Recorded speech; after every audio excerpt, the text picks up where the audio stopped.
پھر الیکشن کا تو یہ ایسا نہ ہو کہ 2018 کی طرح جو ہے الیکشن کے نام پہ سلیکشن ہو جائے.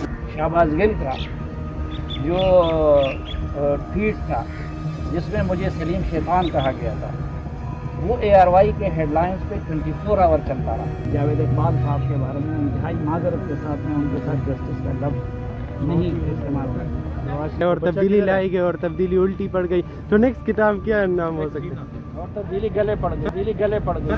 ملک ڈیفالٹ ہو رہے ہیں تو اس پہ ملک میں ماہر معیشت تو نہیں ہوں لیکن بہرحال اکنامک حالات ٹھیک نہیں ہیں اور مجھے لگتا ہے کہ ڈار صاحب کو جو ہے میں اپنا اسماعیل کی بددعا لگ گئی ہے اس لیے جو ہے سر آپ کو لگتا ہے واحد حل اب الیکشن ہی ہے؟ اب واحد حل الیکشن ہے؟ واحد حل صرف الیکشن نہیں ہے جی بلکہ فری اینڈ فیئر الیکشن ہے اور اس کے لیے پہلے سے انتظام ہے. ڈاکٹر مینگل صاحب کے حوالے سے بتائیے گا کہ وہ بلوچستان کے حوالے سے پہلے بھی اعتراضات ہوئے ابھی بھی وہ کہہ رہے ہیں ریکو ڈیک والا معاملہ بلوچستان سے جاتی ہے. یہ اختر مینگل صاحب بہتر جانتے ہیں لیکن میرے خیال میں صرف کابینہ کے میٹنگ سے احتجاج پہ ان کو اکتفا نہیں کرنا چاہیے, حکومت سے نکلنے تک جانا چاہیے. سر آپ نے یہ جو کہا کہ فری اینڈ فیئر الیکشن کے کافی انتظامات موجود ہیں تو ذرا ایلیبوریٹ کریں گے اس کو کہ فری اینڈ فیئر الیکشنز کے کافی انتظامات موجود ہیں؟ فیئر الیکشن کا تو یہ ایسا نہ ہو کہ 2018 کی طرح جو ہے الیکشن کے نام پہ سلیکشن ہو جائے. جی تو اس کے لیے ایک تو آزاد اور خود مختار الیکشن کمیشن جی اور دوسرا سب کے لیے ایکول لیول پلینگ فیلڈ جو ہے وہ چاہیے. سوشل میڈیا پر بڑی تنقید کی جاتی ہے آپ کے حوالے سے کہ آپ جو ہے وہ صرف ایک پارٹی کو سپورٹ کر رہے ہیں یا ایک پارٹی بن کے جو ہے وہ سپورٹ کر رہے ہیں. کیا آپ کا اپنا کیا خیال ہے؟ میں تو صرف آپ سے پوچھ رہا ہوں سوشل میڈیا میں بھی آپ سے پوچھ رہا ہوں نا کہ سر ہم تو آپ کو فالو کرتے ہیں, آپ کے پاس بڑی نیوز ہوتی ہیں, خبریں ہوتی ہیں, لیکن میں تو کامن عوام پبلک کی بات کر رہا ہوں. تو پبلک کا یہ خیال ہے وہ سوشل میڈیا پر بڑے ٹرینڈ بھی چلتے ہیں آپ کے خلاف. پبلک سوشل میڈیا ان کی نمائندگی نہیں. پاکستان میں کتنی آبادی ہے؟ پاکستان میں تقریباً 24-25 کروڑ لوگ اور کتنے لوگ ٹویٹر استعمال کرتے ہیں؟ تقریباً کم 4-5 کروڑ تو کرتے ہیں. زیادہ نہیں 4-5 کروڑ نہیں ہے. اب پورا یہ وہ ہے 1 کروڑ سے زیادہ 1 کروڑ سے بھی کم ہے. 80 لاکھ. جی سر 80 لاکھ. تو میں تو عوام کو جو ہے نا جو وزیرستان میں بیٹھے ہوئے ہیں اس کو بھی عوام سمجھتا ہوں. بالکل سر. جو گلگت بلتستان میں بیٹھے ہوئے ہیں اس کا بھی پاکستان میں رائے اتنی معتبر ہے جتنا جو ہے ٹویٹر پہ اپنی دکانیں چمکانے والے اور فیک اکاؤنٹ چلانے والے ہیں. اور میں تو بلوچستان کے دیہات میں جدھر بجلی بھی نہیں ہے, ٹویٹر وغیرہ تو دور کی بات ہے, جو اپنا موبائل بھی چارج نہیں کر سکتا.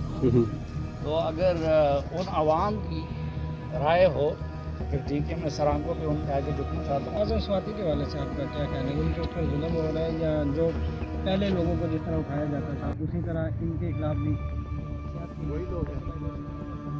اگر میں نے ایک جرم کیا ہو تو مجھے اس جرم کی سزا ملنی چاہیے, نہ کہ آپ مجھے جو ہے اس ایک جرم کے بجائے کسی دوسرے جرم میں وہ پکڑ رہے ہیں. ٹھیک ہے. دوسری بات یہ ہے کہ مزہ تب آتا ہے جب بندہ طاقت میں ہو اور آپ ان کے خلاف کھڑے ہو جائیں. ٹھیک ہے. میں صرف اس لیے کہتا ہوں کہ یہ ایک مکافات عمل کا درس بھی ہے.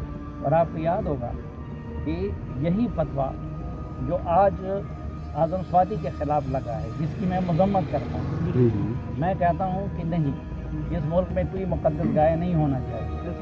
لیکن جب یہ وقت اس طرح کی بات, اس سے بڑی نرم بات جب نواز شریف نے کی تھی تو وہ ویڈیو ذرا ملاحظہ کریں کہ جس میں اعظم سواتی صاحب نے ان کو غدار بھی کہا تھا, انڈین ایجنٹ بھی کہا تھا اور کن کن القاب سے یاد کیا تھا. اس لیے میں کہتا ہوں کہ اللہ تعالیٰ کے مکافات عمل کے قانون کو مد نظر رکھ کے کسی جرنلسٹ کو, کسی حکمران کو, کسی سیاستدان کو طاقت کے, شہرت کے یا وردی کے نشے میں مبتلا ہو کے انصاف سے نہیں ہٹنا چاہیے.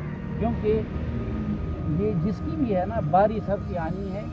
آپ کو یاد ہوگا الیکشن سے میں نے بہت پہلے لکھا تھا کہ باری باری سب کی باری. اشرف شریف کے معاملے میں اگر کورٹ پہ دیکھا جائے سپریم کورٹ میں بہت کم صافی مان ہو گئے ہیں ان کی کیس کی پیروی کرنے میں, تو صافی ایک پیج پہ کیوں نہیں آئی سکتی؟ اس چیز کے لیے کیا نہیں؟ میں تو ارشد شریف صاحب بہیمانہ قتل کے پہلے دن سے مذمت کی, ان کے اعلیٰ سطحی جوڈیشل انکوائری کی کا مطالبہ کیا, اب بھی کرتا ہوں, آئندہ بھی کرتا رہوں گا.